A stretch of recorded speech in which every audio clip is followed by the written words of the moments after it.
மகா சிவராத்திரி ஸ்பெஷல் 6 சிவராத்திரி விரதத்தின் மகிமை. திருச்செங்கோடு அனைத்து திருக்கோயில் மகா சிவராத்திரி திருவிழா 26/2025 புதன்கிழமை காணவரும் பக்தர்களை அன்புடன் வரவேற்கிறோம். இறைப்பணியில் குலதெய்வ வழிபாடு. குலதெய்வத்தை ஏன் வழிபட வேண்டும்? எப்படி வழிபட வேண்டும்? அதனால் என்ன பலன்? மலர் கை கொடுத்தல். இந்துக்களுக்கு பல தெய்வங்கள் இருக்கின்றன. சிலர் சிவனையும், சிலர் விஷ்ணுவையும், சிலர் சக்தியையும், சிலர் முருகப்பெருமானையும், சிலர் விநாயகரையும் வழிபடுவர். இதைத் தாண்டி கண்ணுக்குத் தெரிந்த கடவுளாக விளங்கும் சூரியனை வழிபடுபவர்களும் உண்டு.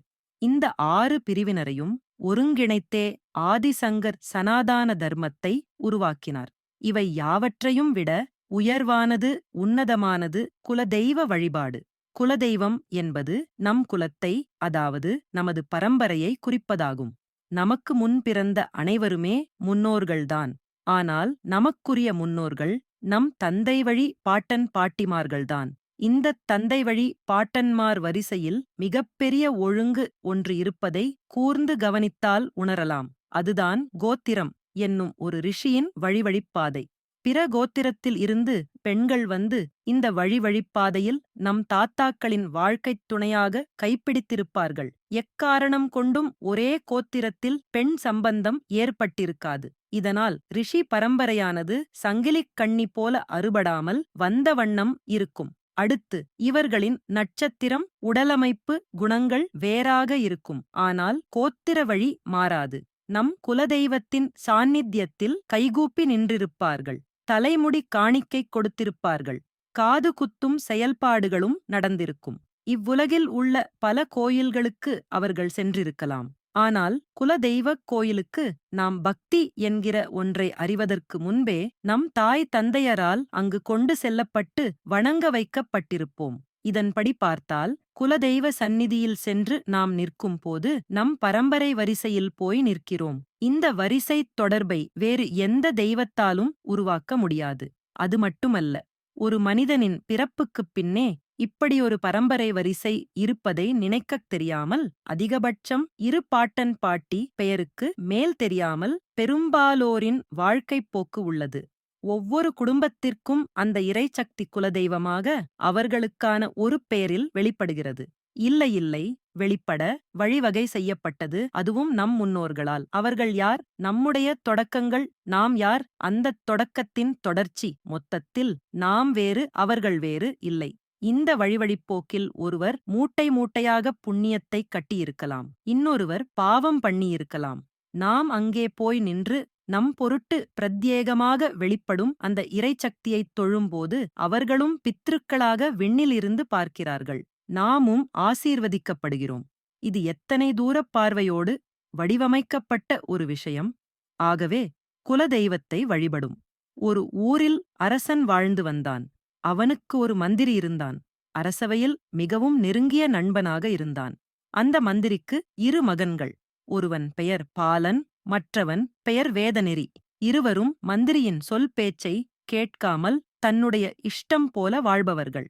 அதனால் வயது வந்தபின் தனது சொத்தை பிரித்து தரும்படி கேட்டுச் சென்றனர். அரசனுக்கு மந்திரி மீது மிகவும் பிரியம். அவர் அறிவுத் திறமை குறித்து நன்கு அவரிடம் அன்பும் பண்பும் நிறைந்ததாக இருப்பார். ஒரு நாள் அரசவையில் மந்திரியின் பெருமை கண்டு மாதிரிக்கு அரசன் ஒரு நவரத்தினங்களால் செய்யப்பட்ட அழகிய மோதிரத்தை பரிசாக கொடுத்தான். அன்று மந்திரி அந்த மோதிரத்தை வீட்டிற்கு எடுத்து சென்று பத்திரமாக வைத்துக்கொள் என்று மனைவியிடம் ஆணையிட்டார். ஒரு நாள் இதை அறிந்து தனது வீட்டிற்கு வந்த வேதநெறி என்ற 2ஆமவன் வீட்டில் யாருக்கும் தெரியாமல் அந்த மோதிரத்தை எடுத்து திருடி அழகான நாட்டிய பெண்ணுக்கு பரிசளித்தான். மறுநாள் அந்த பெண் அரசவையில் அரசன் முன் நடனம் ஆடிக்கொண்டிருக்கும் வேளையில் அவளது கையில் இருந்த மோதிரத்தை பார்த்து அரசனுக்கு மிகவும் அதிர்ச்சி. நாம் மந்திரிக்கு கொடுத்த மோதிரமாச்சே, இது எப்படி இந்த பெண்ணின் கையில் என்று யோசித்தவாறு மந்திரியை அழைத்து, உங்களிடம் தந்த அந்த நவரத்தினம் பதித்த மோதி ரத்தை எடுத்து வாருங்கள் என்று ஆணையிட்டான். மந்திரியும் வீட்டிற்கு சென்று பார்க்கிறார். மோதி ரம் காணவில்லை என்றவுடனே மந்திரி இல்லை என்ற விபரத்தை கூறியவுடன் அரசன் அந்த பெண்ணிடம், யார் உனக்கு மோதிரத்தை கொடுத்தார்கள் என்று கேட்டவுடன் அவளும் வேதநெறி என்று மந்திரி மகனை சொல்ல, அங்கிருந்த மந்திரிதான் மகன் செய்த காரியத்தை நினைத்து மிகவும் வேதனையடைந்து சில காவலாளிகளை கூட்டிட்டு மகனை கொல்லப் போகிறேன் என்று செல்கிறார். மகன் வேதநெறியும் விஷயம் அறிந்து வேகமாக ஓடுகிறான். அன்று காலை ஆரம்பித்த ஓட்டம் முடியவில்லை. அன்று சிவராத்திரி தினம். அவன் காலையிலிருந்து பச்சை தண்ணீர் கூட குடிக்காமல் காவலாளிகளுக்கு பயந்துவிட்டு ஓடிக்கிட்டே இருக்கின்றான். இறுதியில் ஒரு சிவாலயம் வருகிறது. அங்கு எம்பெருமானார் சிவனுக்கு சில நைவேத்தியங்கள் பக்தர்கள் படைத்தது இருந்தனர். அவன் ஓட்டம் தாங்காமல் ஈசன் கருவறைக்குள் செல்கிறான். ஒரு சிறிய விளக்கு மட்டும் அணைந்து போகின்ற நிலைமையில் உள்ளது. அவன்தான் வயிற்று பசி தாங்காமல் அந்த இறைவனின் அறைக்குள் ஏதேனும் நைவேத்தியம் உண்பதற்காக அந்த விளக்கை தூண்டி தூண்டியவுடன் கோவிலில் இருந்து சிலர் அவனை அடிக்கலானர். அவன